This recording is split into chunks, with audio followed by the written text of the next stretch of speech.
estamos entonces listos para tratar de explicar el origen de los elementos extraordinarios que se constituye en una verdadera piedra de tropiezo de todos los eruditos de todo el mundo que no creen en la existencia de Dios.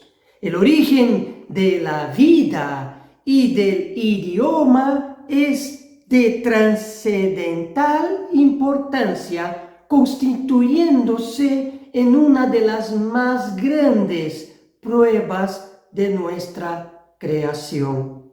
La vida es, sin lugar a dudas, el bien más precioso e importante que Dios entregó al ser humano cuando fue creado. Pero para los eruditos de este mundo persiste como un gran misterio porque no reconocen la existencia de Dios. Los mismos científicos que por un lado no creen en la existencia de Dios, se pueden contradecir a ellos mismos al enunciar una verdad universal.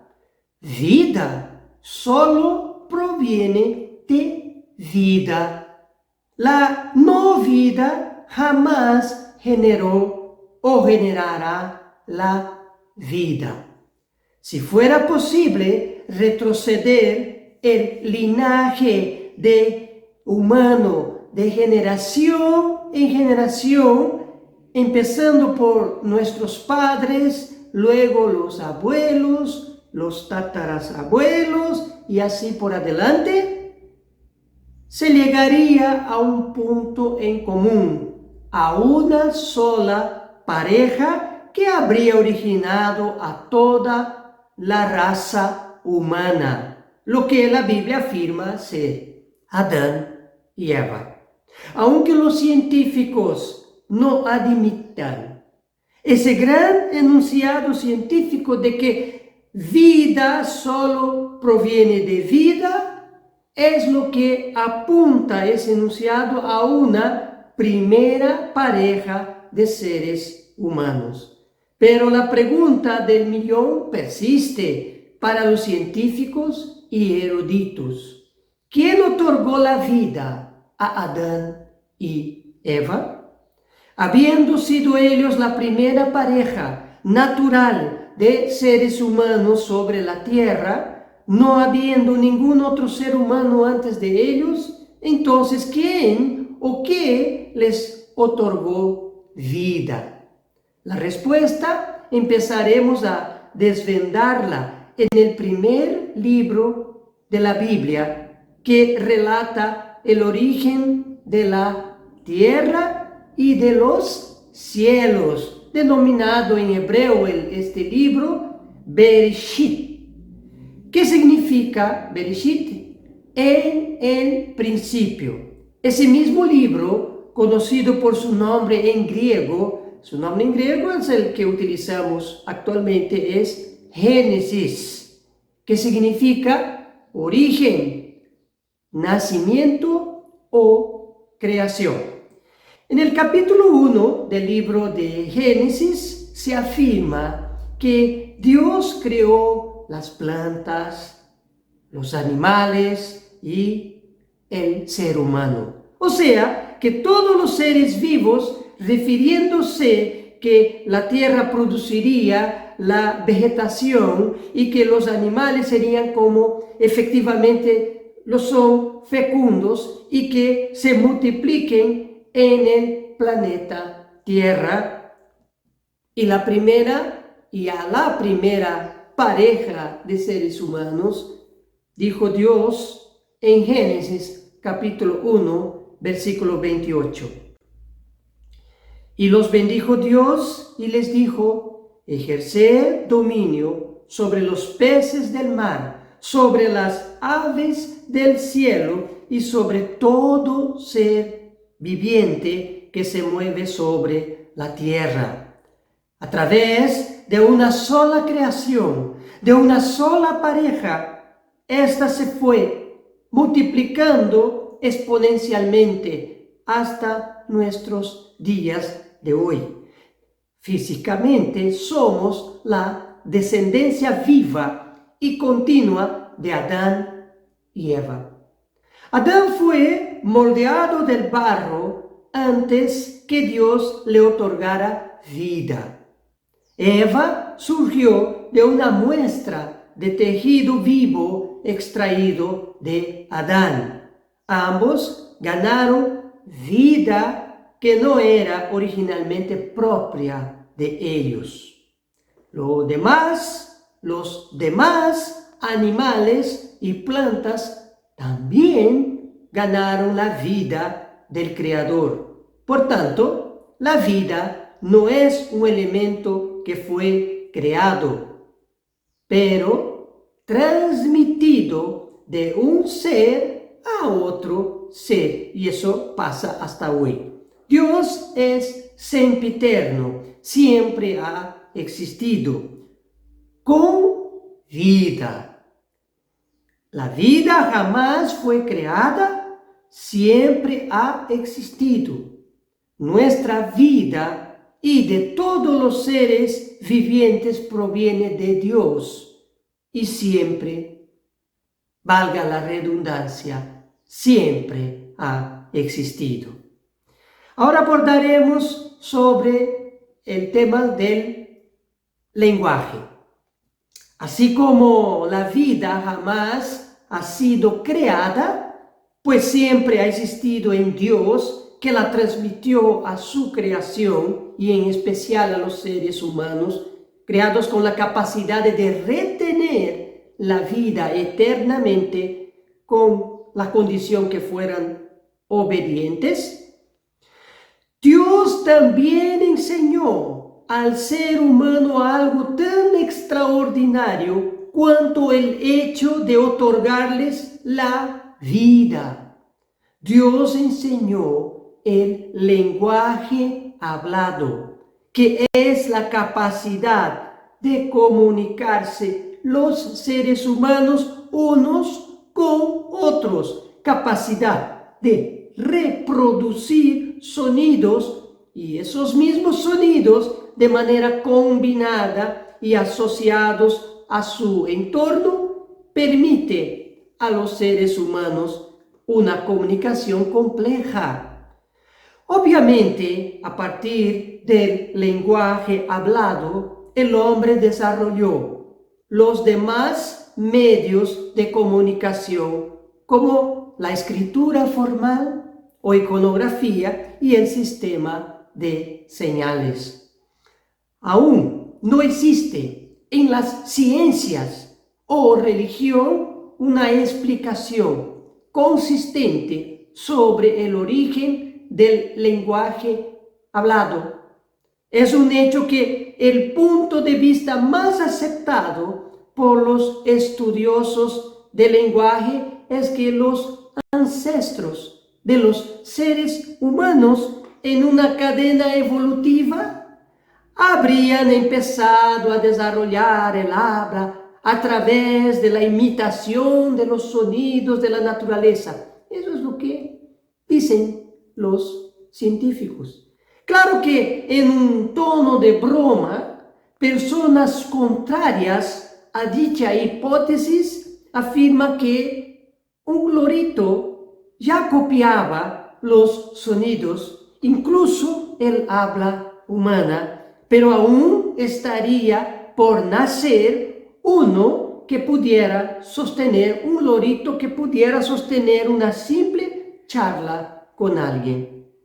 Lo cierto es que el lenguaje hablado jamás fue creado. El lenguaje siempre ha existido. La evidencia teológica la tenemos en el primer capítulo del libro que Juan ha escrito. Juan capítulo 1, versículo 1. En el principio existía el Verbo, y el Verbo estaba con Dios, y el Verbo era Dios. La palabra original en griego, traducida en este versículo como verbo, es la palabra logos, es el término logos, que en el diccionario de James Strong's es traducida como facultad del habla, habilidad y práctica del habla. En su eternidad, Dios siempre ha hablado, siempre se ha comunicado. Y Juan capítulo 1, versículo 1 es una de las revelaciones más increíbles que fundamenta la existencia misma de Dios. Perdón. El ser humano habla porque tiene la capacidad de hablar.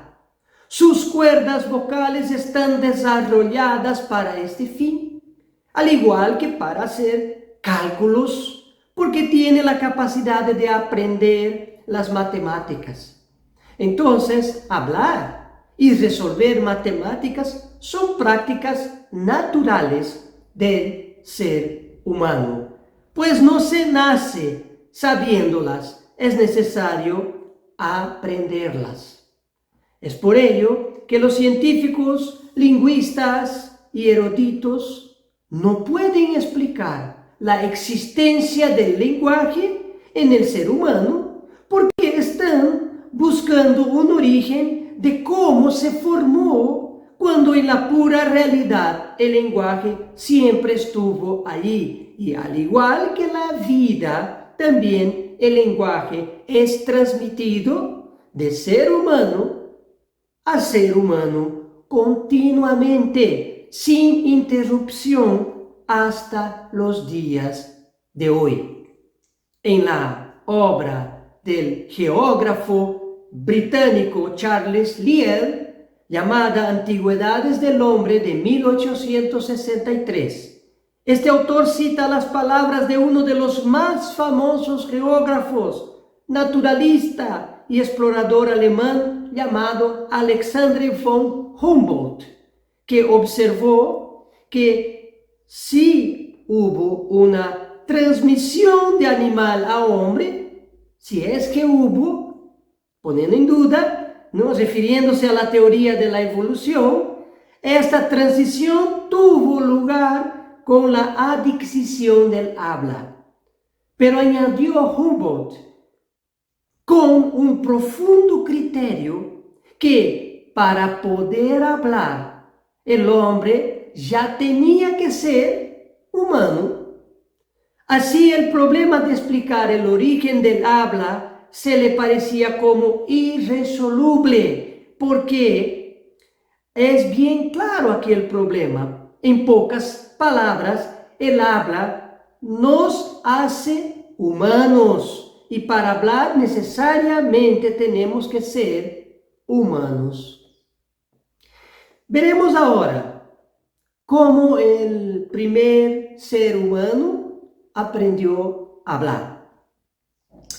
De hecho, el ser humano siempre tuvo la capacidad para hablar, pero esta capacidad tuvo que ser enseñada. ¿Cómo nosotros aprendemos a hablar? ¿Acaso no fueron los padres que nos enseñaron a hablar? Obviamente que sí. ¿Y quién enseñó a nuestros padres a hablar? Obviamente sus abuelos. Y así en adelante hasta llegar a una sola pareja nuevamente, Adán y Eva. Y la pregunta de 1.000.000 también es, ¿quién enseñó a hablar a Adán? Dios fue el que enseñó a hablar a Adán.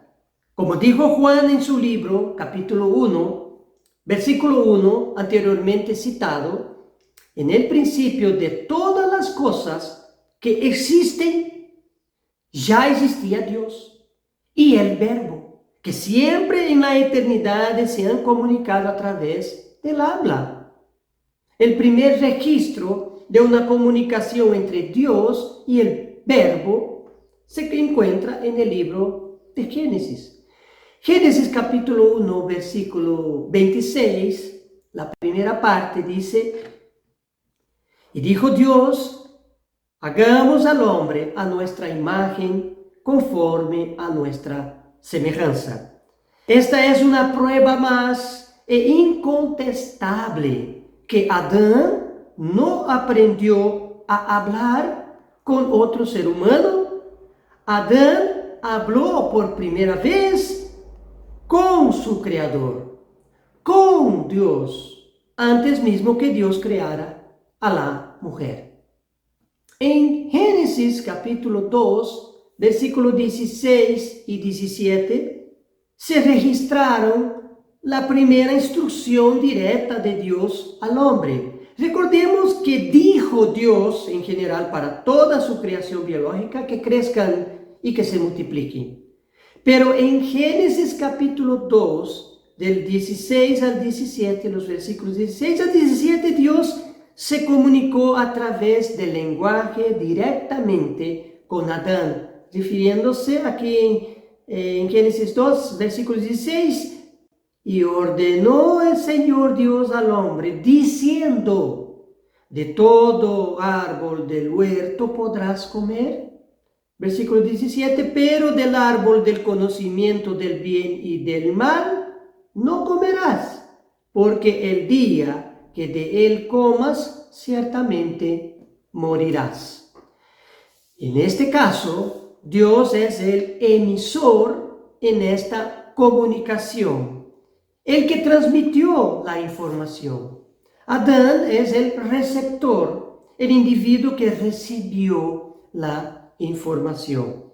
Dios se comunicó con Adán a través del habla que salió de su boca y se propagó por el aire, llegando al receptor a través de uno de sus sentidos, en este caso el oído.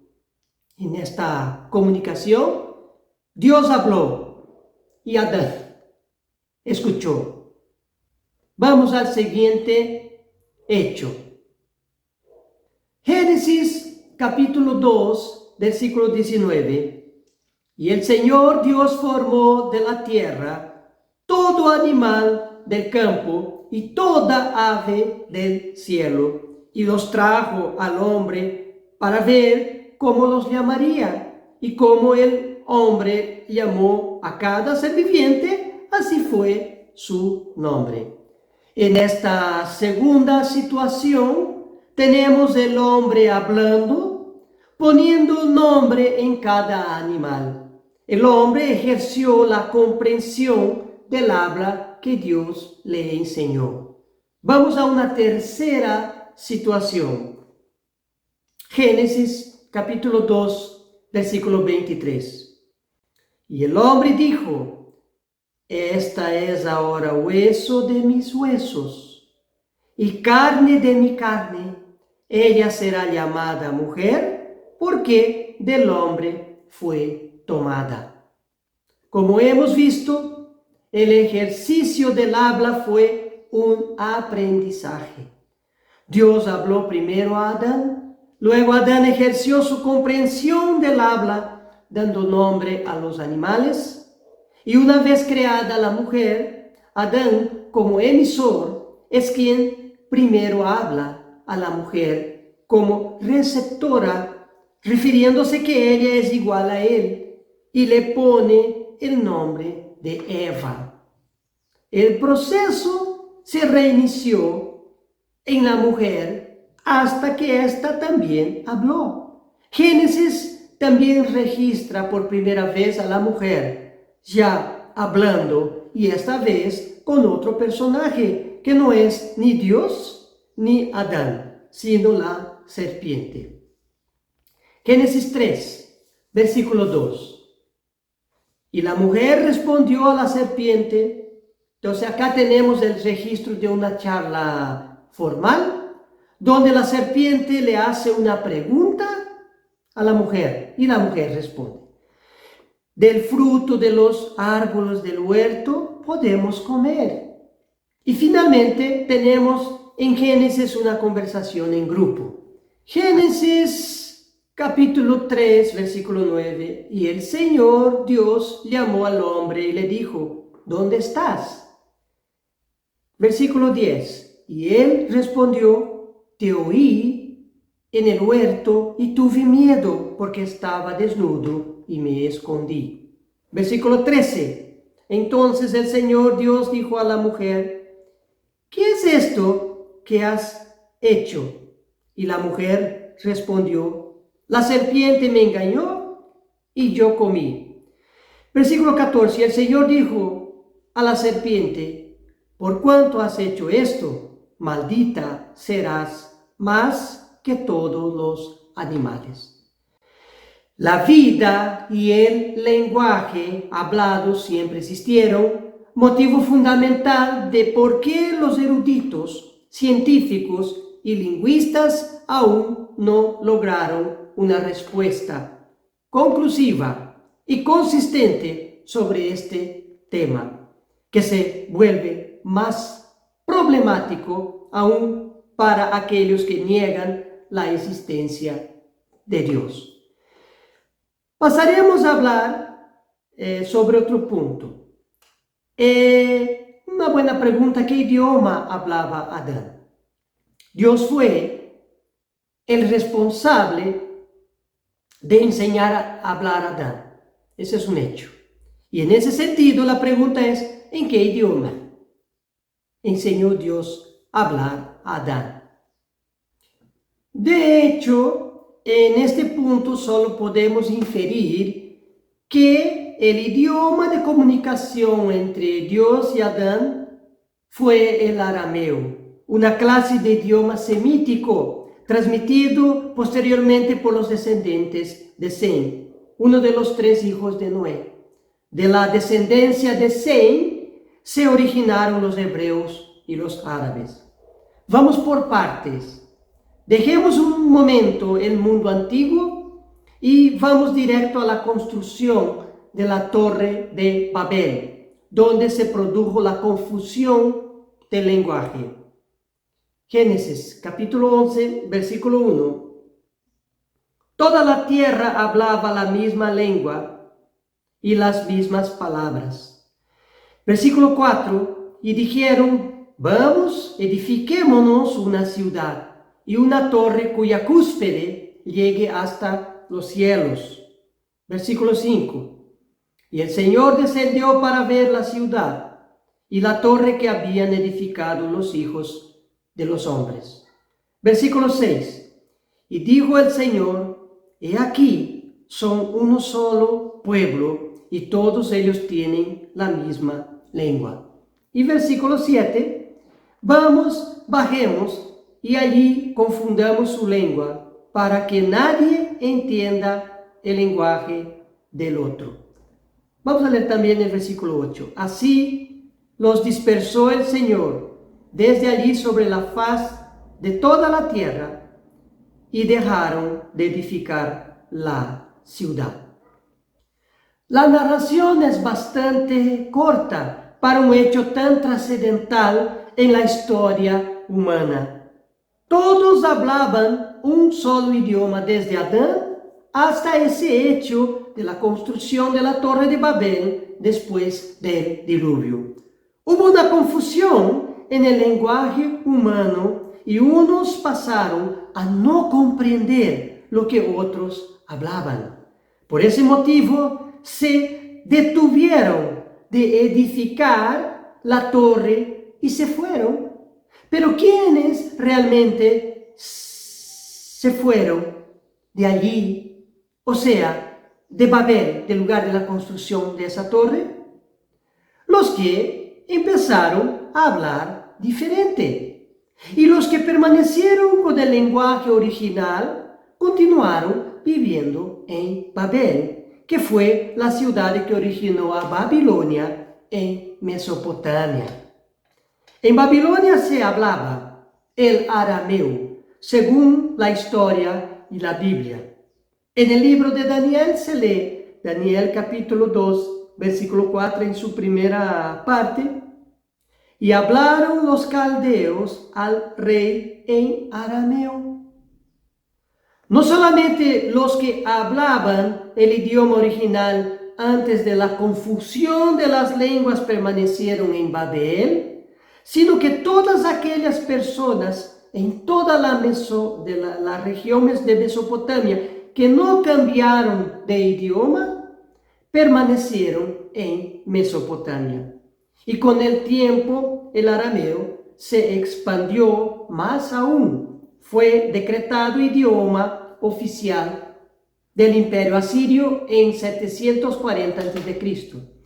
Y también idioma oficial del Imperio Persa en 500 a.C. Así que en la región de Mesopotamia se hablaba el arameo. Cuando hubo la confusión de las lenguas, todos los que empezaron a hablar diferente del idioma original arameo se fueron. Todos los que no cambiaron su idioma original arameo, los que permanecieron con el idioma, se quedaron. Abraham nació en Ur de Caldea, donde se hablaba arameo. Labán, suegro de Jacob, era arameo.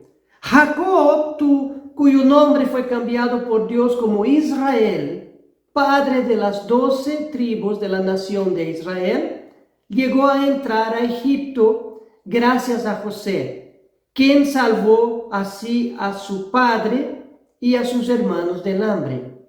Y en el libro de Deuteronomio se menciona lo siguiente sobre Jacob y la nación de Israel. Deuteronomio capítulo 26, versículo 5.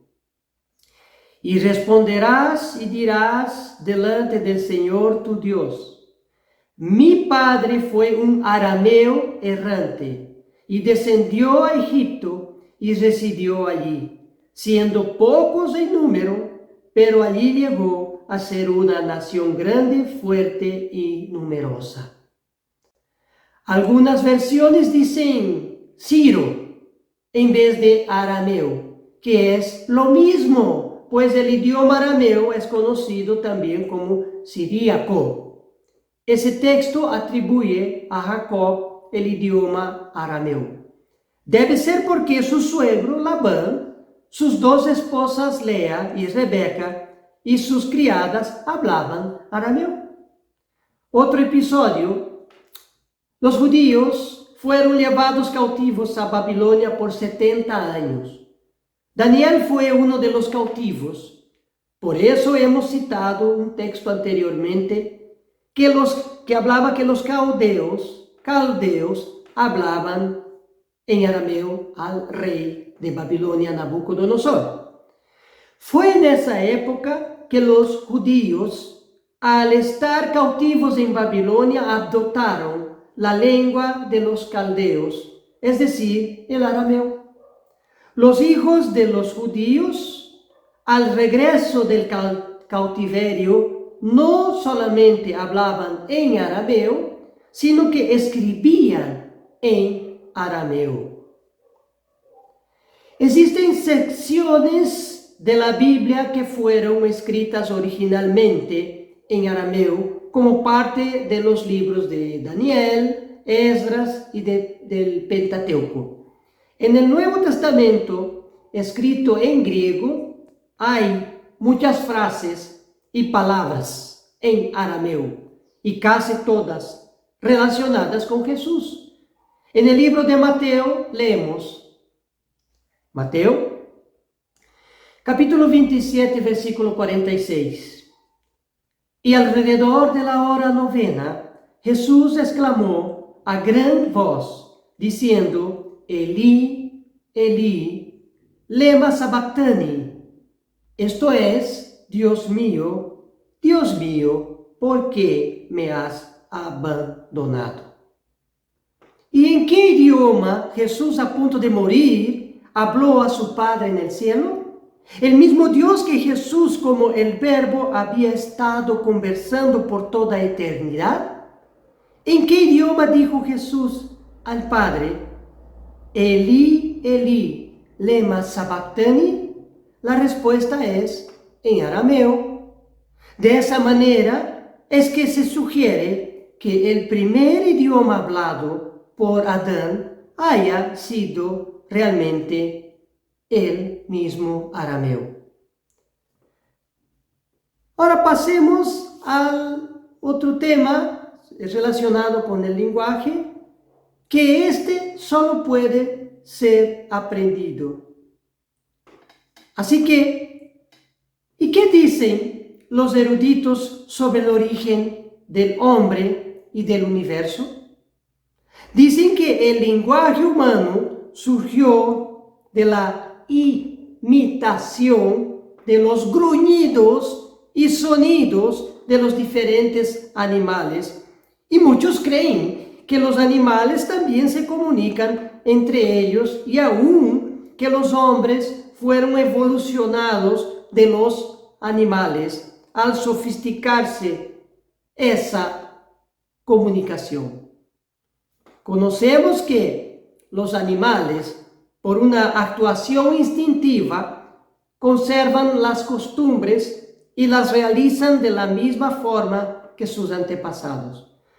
Por el contrario, el ser humano, precisamente gracias al lenguaje, conoce su pasado, puede comprender su presente y puede organizar su futuro de la forma que libremente elige.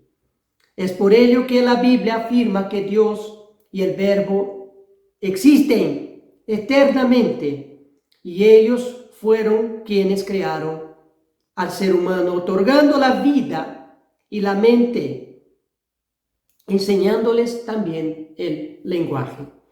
Aquí van dos enunciados científicos importantes.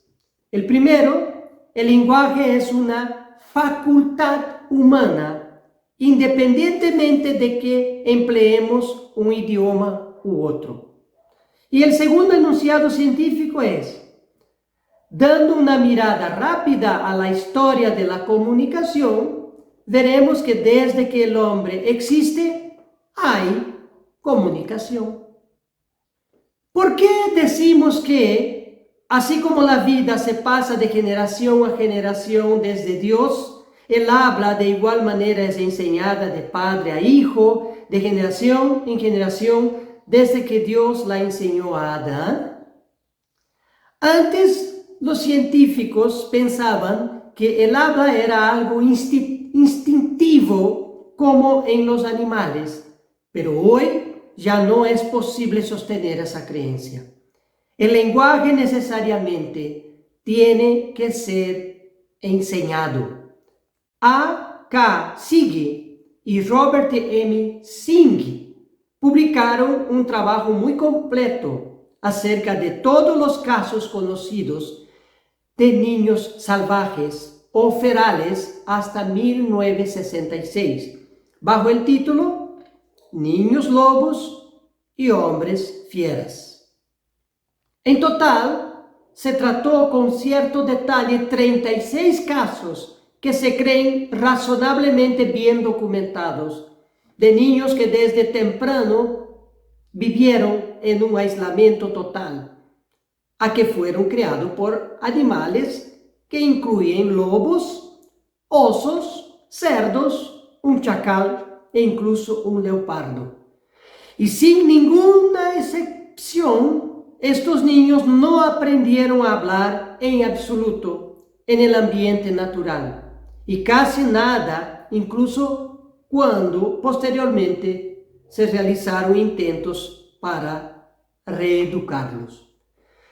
Susanne Langer, citado por el señor Arthur Constance en su artículo La confusión de las lenguas, edición de 1977, observó que los únicos casos bien testificados son el del niño salvaje Peter, descubierto en los campos de Hanover en 1723, de Víctor, conocido como el salvaje de Aveyron, capturado en aquel distrito del sur de Francia en 1799, y de dos niñas, Amala y Kamala, encontradas en las cercanías de Midnapur, India, en 1920. De todos estos casos, solo Víctor ha sido estudiado y descrito de forma científica. De Amala y Kamala, ellas tenían edades presumidas de 1 año y medio y 8 años respectivamente. Fueron llevadas para un orfanato por el reverendo Siggy. Las niñas criadas por lobos no hablaban, no sonreían, caminaban de 4, aullaban para la luna y tenían mejor visión durante la noche. Amala, la más pequeña, murió 1 año después y Kamala vivió 8 años más en el orfanato, pasando los 6 primeros años adaptándose y humanizándose. Cuando murió en 1929, a los 17 años, su vocábulo no pasaba de 50 palabras. Pero una cosa es cierta, ninguno de estos varios niños podía hablar en ningún idioma, recordado ni inventado. Naturalmente, un niño sin compañeros humanos no encontraría respuesta a su conversación. Pero en el caso de las niñas Amala y Kamala, sí ellas se tenían una a la otra y sin embargo igual no hablaban. La asombrosa conclusión es que el hombre fue creado con la capacidad de hablar, pero eso no le garantiza que hable. Es necesario que esa facultad sea enseñada de padre a hijo, pues un lenguaje jamás puede aparecer espontáneamente. Es interesante, abriendo un pequeño paréntesis, de que el hombre también nace con el potencial de la salvación, pero al igual que él habla, que tiene que aprender, también la salvación tiene que aprender para llegar a ser salvado. Ahora la pregunta, ¿y por qué las cosas son así de drásticas y simples? Porque la vida y el lenguaje son 2 elementos indispensables que prueban la existencia de un Dios supremo y creador. Hebreos capítulo 11, versículo 3. Por la fe entendemos que el universo fue preparado por la palabra de Dios, de modo que lo que se ve no fue hecho de cosas visibles. Hay muchas pruebas de que Dios creó todas las cosas y nada de lo que existe es fruto de una evolución, un accidente fortuito, sino fruto de un plan elaborado por nuestro Maestro Creador. Por último, y para completar este estudio bíblico, el habla es una de las más grandes pruebas de que Jesús no fue creado por Dios, sino que es Dios y siempre ha estado con Dios por toda la eternidad. Para que nos ubiquemos, existen algunas corrientes sobre Jesús que no considera su preexistencia eterna. Una de ellas es el adopcionismo, que pregona que Jesús nació humano y luego fue adoptado por Dios. Ya el arianismo, defendido por un obispo de Alejandría allá por el siglo IV de nuestra era, creía que Jesús había sido creado por Dios antes de la creación del tiempo. ¿Por qué es importante mencionar en especial la doctrina del arianismo? Simplemente porque aún es creída y defendida, por ejemplo, por los testigos de Jehová, y más antes era creída por los socinianos de Polonia y más tarde, a partir del siglo XVI, por los unitarios de Hungría, que se alastraron por Reino Unido y Norteamérica principalmente.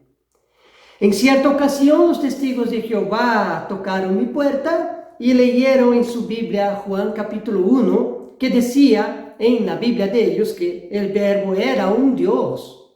y no así era Dios. Acá vemos la diferencia entre las diferentes traducciones de la Biblia que normalmente usamos en comparación con la traducción exclusiva de la Biblia llamada Traducción del Nuevo Mundo, que maneja la denominación Testigos de Jehová. Normalmente nuestras Biblias dicen en Juan 1:1, en el principio era el Verbo, y el Verbo era con Dios, y el Verbo era Dios. Ya en la traducción del Nuevo Mundo de los Testigos de Jehová dice, en el principio la palabra era, y la palabra estaba con Dios, y la palabra era un Dios. La primera táctica es que traducen logos como la palabra y no como el verbo, aunque las dos formas de traducción de la palabra original en griego logos para palabra y verbo son correctas. Pero el empleo del vocábulo palabra es para usar intencionalmente el artículo femenino la para inducir al lector de no relacionarlo directamente con Dios, que es un sustantivo masculino. Obviamente acá no tiene nada que ver con el género. Cuando hablamos de Dios, solo es una táctica de la escritura, de la lingüística, nada más para desviar la atención del lector, porque nuestros cerebros perciben los pronombres masculinos y femeninos de una forma distinta. Por otro lado, agregan en esa traducción del Nuevo Mundo el artículo indefinido un antes de la palabra final del texto, que es Dios. Y con minúscula escriben un Dios, que nos transmite la percepción de que Jesús sería un Dios cualquiera y no el Dios supremo. Claro que hay más detalles, incluso en las palabras utilizadas en griego para Dios en ese texto, que son teón y teos. Pero sin ahondar en explicaciones técnicas, yo simplemente dije a los representantes de los testigos de Jehová que tocaron mi puerta que el Dios supremo y verdadero que yo creo que existe no es sordo, ni mudo, ni ciego como el Dios que ellos creen y enseñan. Yo no sé si me entendieron, aunque hice una breve explicación del por qué he dicho eso. Pero creer que Jesús, la palabra o el verbo, traducido del griego logos, habría sido creado por Dios, es admitir que Dios ha existido una eternidad de solo hasta que supuestamente creó Jesús. ¿Le suena el absurdo de esa creencia? Si Dios hubiera existido una eternidad de solo, entonces no tenía con quién comunicarse. Habría sido literalmente un Dios ciego, mudo y sordo. Es por ello que el habla nunca fue creada, sino que siempre ha existido eternamente, porque el Verbo estaba con Dios y el Verbo que se hizo carne en la figura de Jesús también es Dios.